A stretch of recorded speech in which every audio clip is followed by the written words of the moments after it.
وہ کہتا ہے کہ میں تمہارے ساتھ جو ہے گھبرانا نہیں، تمہارے ساتھ قبر میں بھی آؤں گا، تمہیں وحشت سے بھی بچاؤں گا، تو جب حساب کتاب کا دن آئے گا تو میں تمہارے میزان میں جا کر بیٹھ جاؤں گا، تمہارے وزن کا جو نیکیوں کا پلڑا ہوگا نا بھاری کر دوں گا۔ تو آقا فرماتے بتاؤ یہ بھائی کیسا ہے؟ کہا صاحب حضور یہ تو کمال کا بھائی ہے کہ قبر میں بھی ساتھ آئے گا، قبر کی وحشت بھی دور کرے گا، میزان عمل پر بھی کام آئے گا۔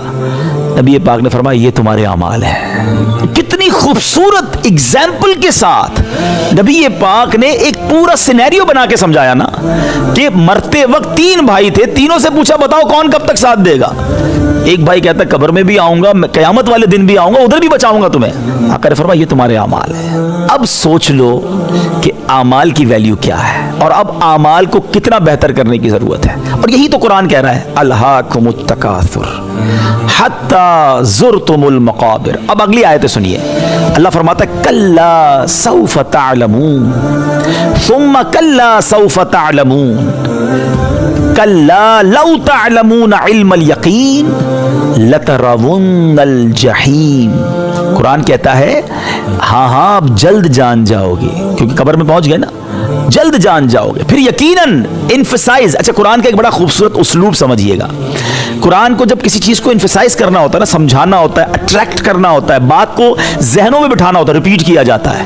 القارعۃ مل قارعہ، اگین کیا تم نے جانا قارعہ کیا ہے؟ انا انزلناہ فی لیلۃ القدر وما ادراک ما لیلۃ القدر۔ اگین قرآن خود ہی کوسچن کرتا ہے بعض اوقات کہ تم نے کیا جانا، بیکاز وہ ہماری اٹریکشن لیتا ہے کہ یہ بڑی اہم بات ہو رہی ہے۔ پھر اس کے بعد قرآن خود ہی ڈیفائن کرتا ہے۔ وہی قرآن کو انڈرسٹینڈ جب ہم کریں گے تو باتیں سمجھ آئیں گی۔ تو فرمایا کلا سوف تعلمون ثم کلا سوف تعلمون، یقیناً تم جلد جان جاؤ گے۔ کیا جان جائیں گے بھائی؟ یعنی ہمیں ایک کوسچن کریٹ کر دیا، کچھ جاننا ہے مرنے کے بعد، قبر میں جانے کے بعد کچھ واقعی جاننا پڑے گا۔ اب آگے قرآن خود ہی ڈیفائن کر رہا ہے کہ کیا ہے، کلا لو تعلمون علم الیقین۔ کہتا ہے قرآن یقیناً اگر تم یقینی علم کے ساتھ جانتے تو مال سے محبت نہ رکھتے، لترون الجحیم، بے شک تم ضرور جہنم کو دیکھو گے۔ پھر بے شک آگے قرآن دوبارہ ریپیٹ کر رہا ہے ثم لترونها عین الیقین، پھر بے شک تم ضرور سے یقین کی آنکھ سے دیکھو گے۔ پھر فرماتا ہے ثم لتسألن یومئذ عن النعیم۔ یہ ایک آیت جو ہے نا یہ بہت کچھ بتا رہی ہے۔ قرآن فرماتا ہے پھر بے شک ضرور اس دن تم سے نعمتوں کے متعلق پوچھا جائے گا۔ نعمتیں جو دی ہیں نا اللہ نے، یہ وداؤٹ کوسچنیبل نہیں ہے۔ کسی کو مال دیا، کسی کو صحت دی، کسی کو عزت دی، کسی کو کروڑوں سے اچھا بنایا۔ ہم کہتے ہیں میرے والد نے چھوڑا تھا، ہمیں تو بہت محنت کی تو پیسہ بن گیا، ہمیں تو بھائی نام مل گیا، بڑے خاندان میں ہم تو، اللہ نے صحت بڑی اچھی دی ہے۔ یہ سب اللہ نے دیا ہے، ہم میں کوئی کمال نہیں ہے۔ پلیز ٹرائی ٹو انڈرسٹینڈ، اگر آج میں کروڑ سے اچھا ہوں تو یہ میرے رب کی مہربانی ہے۔ ہم سے زیادہ نیک لوگ پریشان ہیں، غریب ہیں بیچارے، بیماریوں میں، نمازی ہیں، تہجد گزار ہیں، اور ہم جیسے گناہگار کو رب نوازی جا رہا ہے۔ مگر اس کا مطلب یہ نہیں کہ کوئی دن نہیں آئے گا جب سوال ہوگا۔ ثم لتسألن یومئذ عن النعیم۔ اچھا صحابہ کرام نے پوچھا نبی پاک علیہ الصلوۃ والسلام سے کہ حضور یہ ہم سے کس نعمت کے بارے میں پوچھا جائے گا جو قرآن کہہ رہا ہے؟ صحابہ کرام نے اس آیت کی انٹرپریٹیشن لی نبی پاک سے کہ حضور اس آیت میں جو بیان ہوا کہ ہم سے پوچھا جائے گا، ہم سے کیا پوچھا جائے گا؟ ہمارے پاس تو 2 ہی چیزیں ہیں، 2 ہی سیاہ چیزیں، کھجور ہے اور پانی ہے۔ غریب تھے صحابہ، اب ہم سے کیا پوچھا جائے گا؟ نبی پاک فرماتے ہیں کہ ان قریب ایسا ہی ہوگا، یعنی تم سے بھی پوچھا جائے گا۔ ایک اور حدیث پاک میں پیارے آقا فرماتے ہیں قیامت کے دن بندے سے سب سے پہلے نعمت کے بارے میں سوال ہوگا، اس سے پوچھا جائے گا کیا ہم نے تمہیں جسمانی صحت نہ دی اور ٹھنڈے پانی سے سیراب نہ کیا؟ ٹھنڈے پانی کا بھی سوال ہوگا، اللہ نے نعمت دی، تم نے کیا کیا؟ ایک اور حدیث پاک سنیں، پیارے آقا علیہ الصلوۃ والسلام فرماتے ہیں قیامت کے دن انسان کے قدم بھی نہ ہٹیں گے حتیٰ کہ اس سے 5 چیزوں کے بارے میں سوال نہ کر لیا جائے۔ اچھا دنیا میں ہم بھی اسٹوڈنٹ لائف سب نے گزاری ہے، ہم سب جو ہے وہ پیپر کیسا آئے گا، گیس پیپر ڈھونڈتے تھے، بڑی فکر ہوتی تھی یار جو یاد کیا وہی پیپر آ جائے، کسی طرح سوال پتہ چل جائے کون سے آئیں گے امتحان میں۔ یہ عجب پرچہ ہے جو پہلے ہی آؤٹ ہے، پہلے ہی پتہ ہے 5 سوال کون سے ہوں گے، تیاری کر کے آ جاؤ، سوال پہلے ہی پتہ ہے، لیکن فرمایا ایک قدم بھی نہیں اٹھا سکو گے۔ اب کیا ہم پریپیئر ہیں ان 5 سوالوں کے لیے؟ پہلا سوال پیارے آقا فرماتے ہیں اس کی عمر کے بارے میں کہ کس چیز میں عمر گزاری، زندگی کن کاموں میں گزاری۔ سیکنڈ